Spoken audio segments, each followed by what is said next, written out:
Hey guys, what's up? It's Ripe again. In today's video, my family's house burned down and we were left with nothing but a blank slate to build a new house. The town approved our blueprints, but the HOA claimed rebuilding our house would violate the HOA Bylaws. This homeowner association tried to ruin my life. Here is what happened. Let's dive right into the story.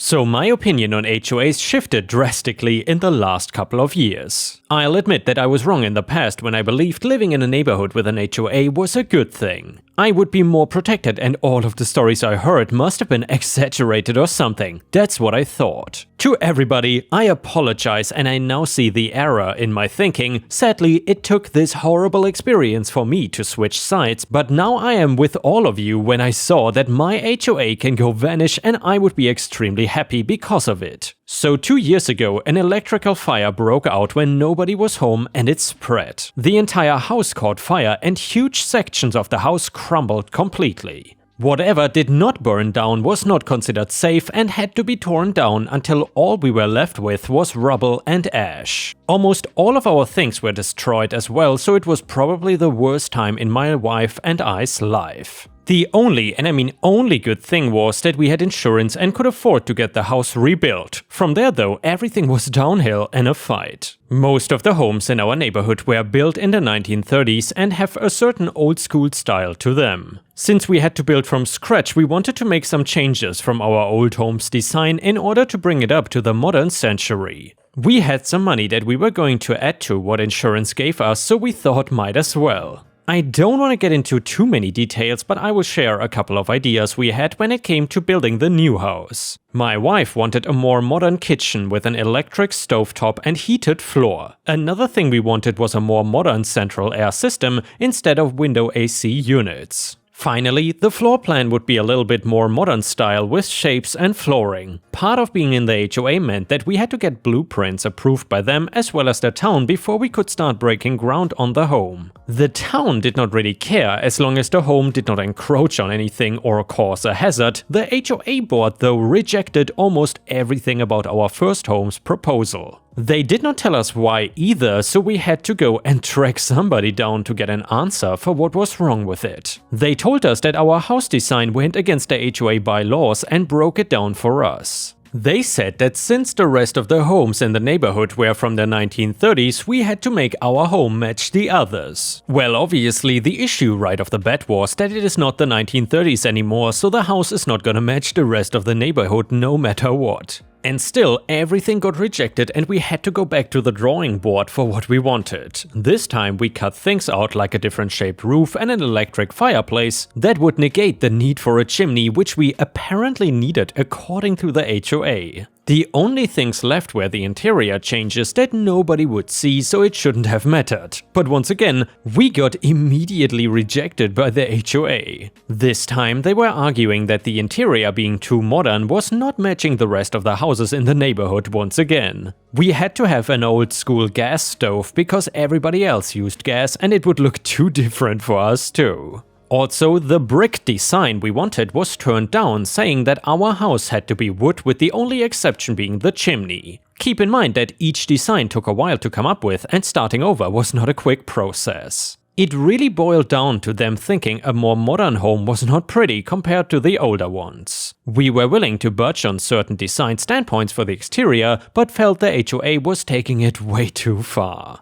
I'm not gonna detail every single design and rejection from the HOA, but this went on for over a year. Them rejecting the new design and saying that we couldn't have anything modern and that we had to do things the old classic way. This went down to them saying we needed certain piping and stuff that we cannot do because it does not exist in any new homes. You might be wondering why we did not just build the house anyway, and it was because the HOA was also constantly threatening to sue us if we didn't comply with their demands. Even to the point that we got rid of all modern changes and had a basic home design, they were still not stopping. They told us that our house was not gonna be up to the HOA code and devalue everything else around us. We then gave up and spent money that we did not really have at that point to hire a lawyer to try and come to some kind of solution. We kept all the designs with each one being approved by the town, but not by the HOA. I was hoping that it would not go to some court decision and we could handle it outside of court with our lawyer doing the heavy lifting. We all had a meeting one day when we sat down and had to just listen as the lawyers went back and forth trying to get things settled calmly. For this conversation, I will call my lawyer us and the HOA lawyer them. Us, multiple blueprints have been submitted and approved by the town.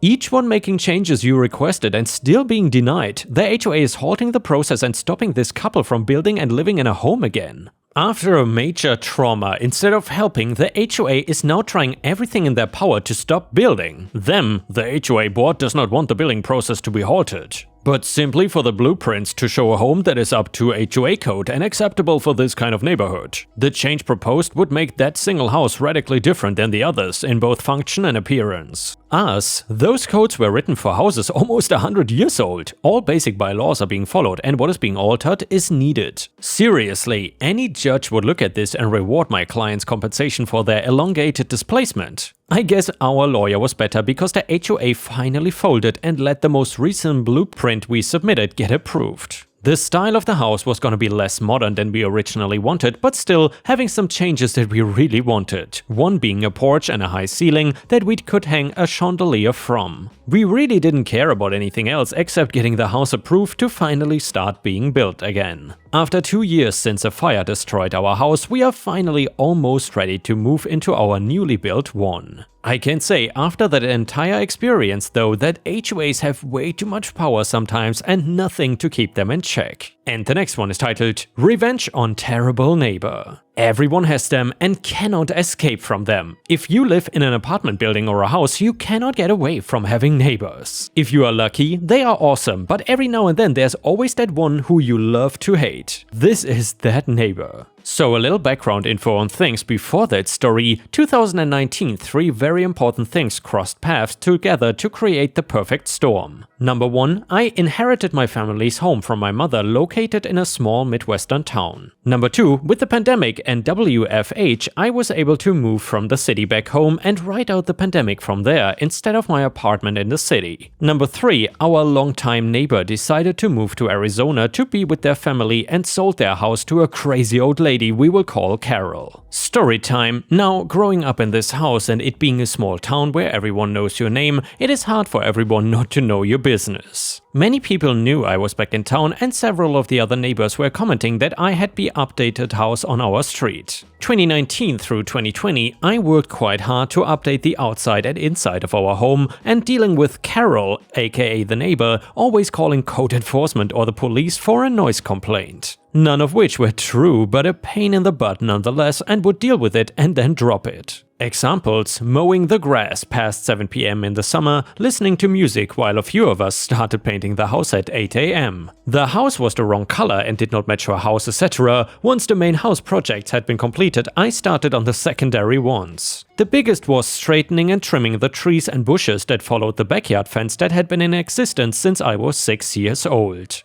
It was put up so I could not run away when I was a little kid. Important fact for later. I had accomplished the back and right side and all that was left was the side that faced with Carol's yard. The previous neighbors to Carol had planted a tree right next to the fence and over the years had started to grow into the fence. I walked over to Carol's house and nicely asked if I could cut back the branches from the fence before replacing and fixing it. Losing her mind would be an understatement. She lost it, telling me that as a renter I had no authority to touch her fence, remove her tree or limbs from her property, or disturb her house's property value for the gain of my owners. And by the way, I own the house, nobody is renting. This escalated to her calling code enforcement on me and the police again to report the issue. Cue my revenge. The police come and go, but code enforcement, that's the answer to all my problems with Carol. After multiple complaints from Carol, they were all happy to assist me in getting her to cease and desist all actions. The plan was actually quite genius. So I am almost 45 years old, remember, and that fence that has been in the same spot since I was 6. Well, I provided code enforcement with the original plot survey showing where the fence was in relation to the lot line. It was 2 feet behind where the lot was, and when code enforcement came out to verify this and stake it, Carol called it a conspiracy against her and hired a private surveyor on her dime to investigate. When they completed the investigation, they came to the same conclusion as code enforcement. Not only did I own the fence, which I knew, but I also owned the whole tree as well. The next day at 8 AM I was outside with my chainsaw cutting down the tree. Note that the tree was not worth saving as it was half dead already. And yeah, Ripe stars Karen in this story, aka the neighbor, clearly messed with the wrong person. If you ever had any nightmare neighbors, please feel free to share your own story either in the comments or on r/Ripe Stories on Reddit, where there is a good chance that I will post your story in a video. Thank you so much in advance, and it would be very much appreciated if you could also like the video, because that would help my channel tremendously. The next one is titled, Karen Gets What She Deserves. Several years ago, I worked data analysis in an office with an horrific proto-Karen. She was only in her early 30s, but so full of hate, think obnoxious, loud, hypocritically malicious, and she disliked me immensely due to my speed in picking up the role and doing well. About 2 years after I joined, and with a desperate and burning desire to be a manager of literally anyone, she leaves the company for pastures anew. Many of us breathe a sigh of relief. 6 months later she was back. I know a number of people in the industry, and word was 4 of her 5-person new team had threatened to resign due to her behavior. So effectively wants to be in charge, not actually lead. So after alienating her new team during her probationary period, seriously, she is kicked to the curb and comes crawling back to us, cowed but still a cow. A couple of years later, I am happily in a new position with one of the previous company's competitors, and Dave from Business Analysis calls me up. We've got this new role to fill, and it involves some of your area and the applications you're familiar with. Can you second seat with me on the interview? Sure thing, Dave. Okay, thanks OP. The candidate's name is XYZ. I'm thinking, no effing way is this the same person. Nah, it's a pretty common name. It can't be, right? I ask Dave to send me the CV to prepare, and yep, it's the same person. It is Karen. The next day I grab Dave and recuse myself from the interview due to having a previous working relationship. He knows this is BS, as she wouldn't even be working for me, plus he can sense that something is off. I said nothing, mainly to avoid any and all allegations of impropriety, but can tell that he is smelling a rat. Anyway, Dave ends up phoning me after hours and point blank asks me if this person is the best fit for the role.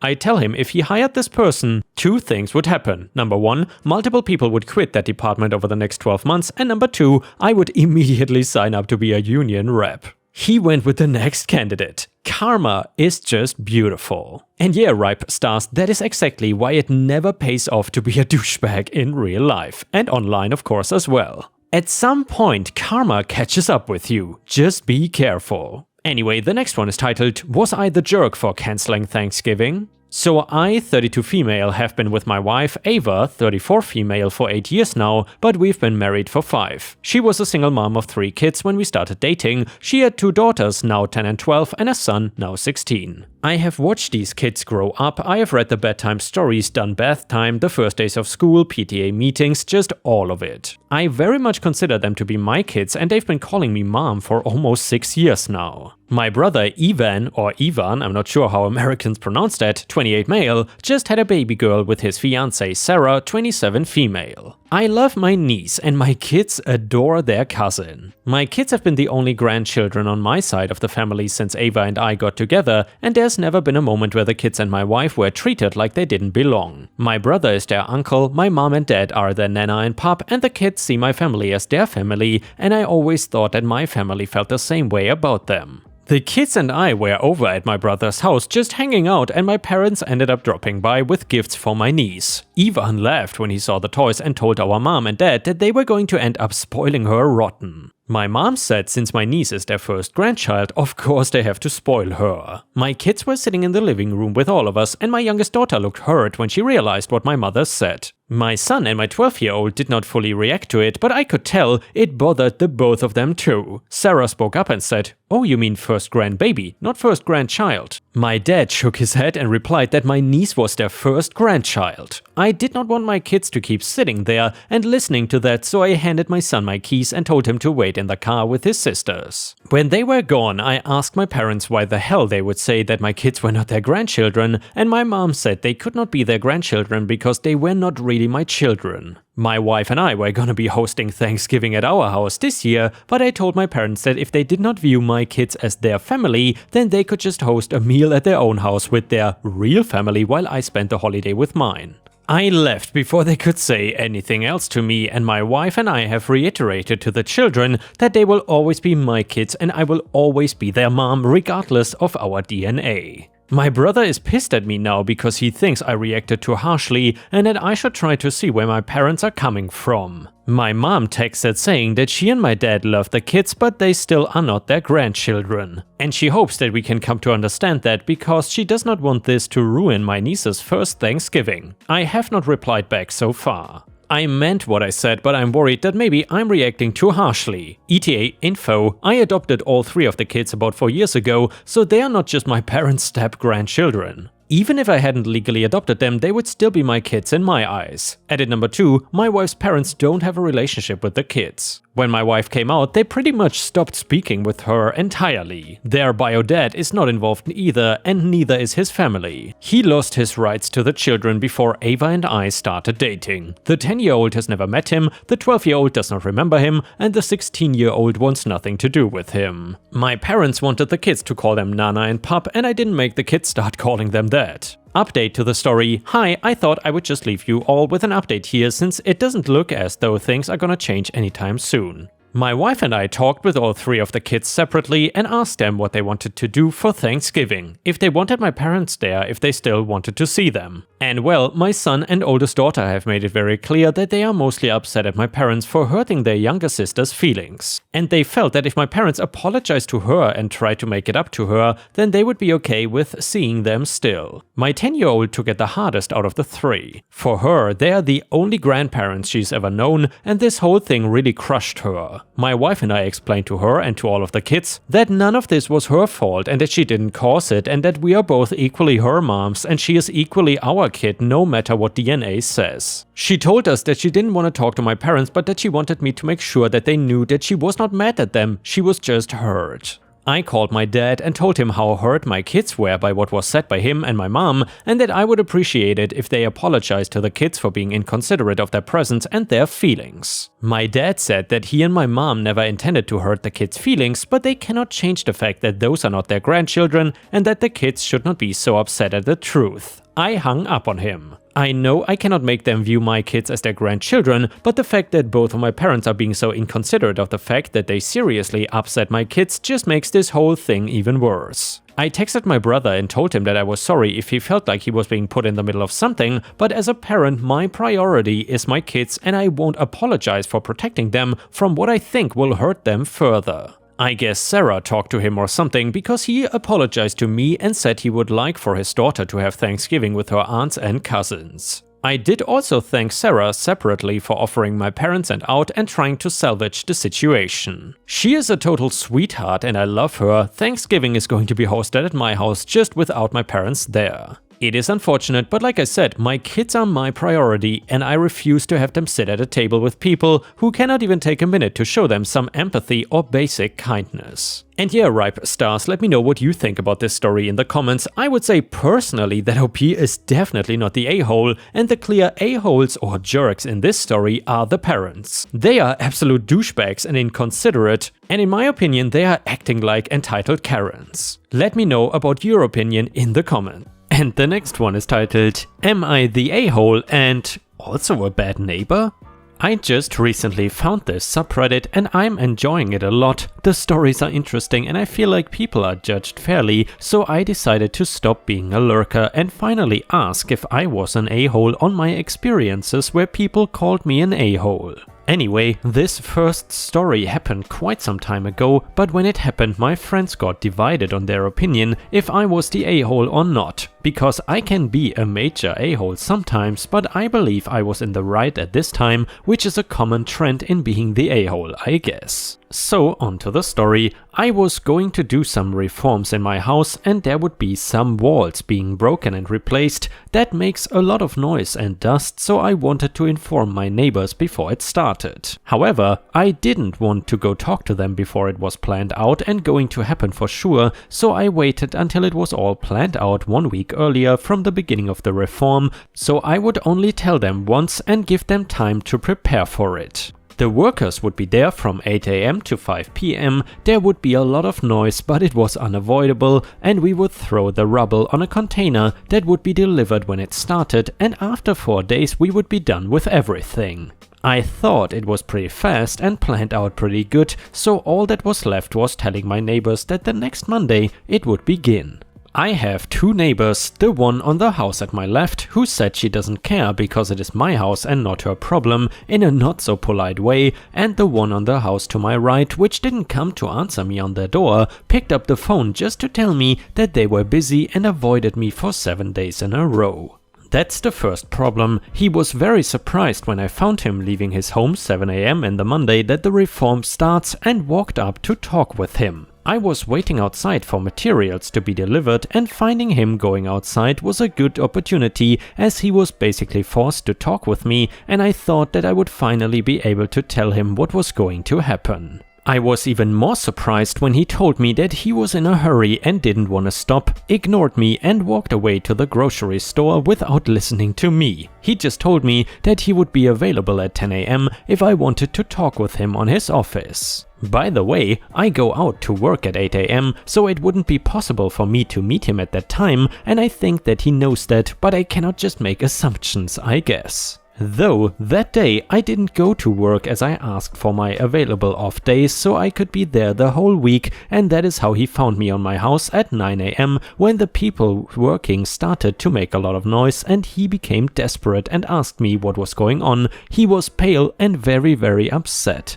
I was really trying hard to talk to him because he works on the back of his house with a studio. He has some radio time, but mostly people rent the time there to record music, so I wanted to know if he had whatever studios have for not being troubled with sound from the outside. And I guess OP here means soundproofing or something. Anyway, I have no idea how it works, so I really wanted to sort this out already, but anyway, he came to the front of my house screaming my name, saying he had some artists there. He did not even say the band name, he said every person in the band name like I should know who they are, and was demanding me to stop for the whole day because they had to record an album and it was really important for him and for them. I told him that I would be available after 6 PM, so he could talk with me in my office, and left him yelling in front of my house. He tried to contact me for an entire hour before giving up and sending the people off. He actually came to my house at the time I told him, and we talked about it. He wanted to change my whole schedule, but I told him that it wouldn't happen. He ended up even more mad, learning it would take more than 3 days, and said he couldn't change his schedule and it was my fault. I told him my reasoning, but even so, he said I should have contacted him a whole month in advance. In the end, he worked at night the remaining days. I know that I did some petty revenge stuff by ignoring him, but am I the a-hole here? But there is also more. The company with the container came at around 2 PM, and I told them to leave it on the other side of the street, and on the other side there is no garage. Cars stop there, but that part of the street doesn't belong to anyone, so I am pretty sure that I can just stop anything there. There is a car shop there, but it is their back and they don't use it for anything, and the sound shouldn't be a problem for them. Therefore, I don't need to go there and tell them I'm going to reform my house as well. There won't be any problems or so, that is what I thought. After the container is put in place, the workers are throwing the rubble in, and a man comes from the car shop and starts to yell at them. They come and ask me to talk with him, and then I see him very mad. As I approach, he asks me why I cannot leave it in front of my house, and I tell him it is because it would be a problem for me as I have a car to get in/out of the garage, so it is better to put the container there and not the car. So he proceeds to say that then I am putting a container in his property just for my convenience, and making a remark on how I am an exemplary neighbor. I tell him that the road is not his property, and then he asks me if his road is my property then. I remind him that it is not his road, it doesn't belong to me or anyone, and he proceeds to say that I should put the container on my side of the road, and I again tell him that I don't own the road, nor him, nor anyone there, and if I can put it in that side then I will, and yes, it is for my own convenience. At this point we are both mad and he says that he will take it off with his own hands then, which makes me very surprised because when I saw the metal container being delivered by a huge truck with some hydraulic stuff to lift it up and down, I thought it was pretty cool and how heavy it must be, as I was struggling to answer both because it was absurd and also because it was a direct confrontation and it made me anxious. That is when I started to hear laughter from behind me. Turns out the workers were hearing the conversation and they just couldn't take that he wanted to drag something that looked like it weighed a ton from a side to the other side of the street, and they were not only laughing but commenting to themselves how stupid someone must be to say that. I realized that I should stop it at that to not escalate things badly further and told him that I would do whatever was possible for me to do solve his problem, but I wouldn't take the container from there. Told him that unfortunately I couldn't do anything about the sound and it would only take 4 days. Trying my best to defuse the situation, but then he answered saying his problem was not the sound but the dust that was coming out of it going on the cars. After hearing that, I was in even more disbelief, and in my opinion there was no way the dust was getting to any car. They were distant and there was no wind, but I wanted to defuse the situation ASAP, so I asked him what I could do about the dust.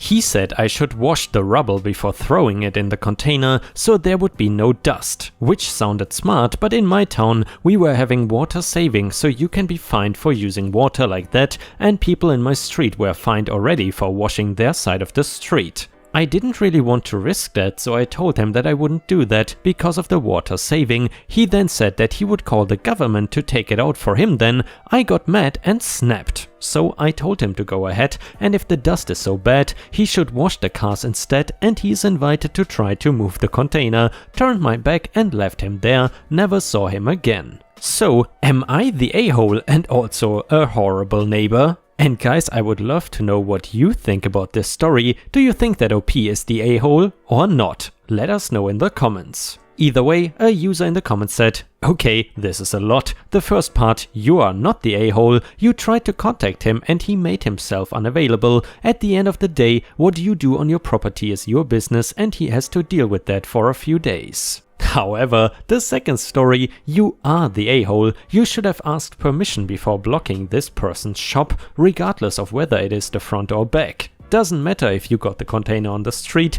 it is directly in front of his property, which doesn't make it free for anyone and everyone to park huge metal dumpsters on. You should have kept it on your site or in your yard and figured out how to work around it. The dust from your house might not be traveling that far, but I'm inclined to believe that tossing all the debris into the dumpster 15 feet away from his shop is causing dust to travel and affect his livelihood. And to be honest guys, from a more European perspective, I find all of this pretty incredible, I gotta say, because this does not really sound like a residential area, but more like an industrial area where all of this obviously would be okay. However, in a residential area, like in a small neighborhood, I would really not be okay with this personally. But anyway, let us know what you think in the comments. And guys, with this we have reached the end of the video. Thank you so much for watching. However, if you cannot get enough of my content, then please feel free to check out my Patreon over at patreon.com/ripeyoutube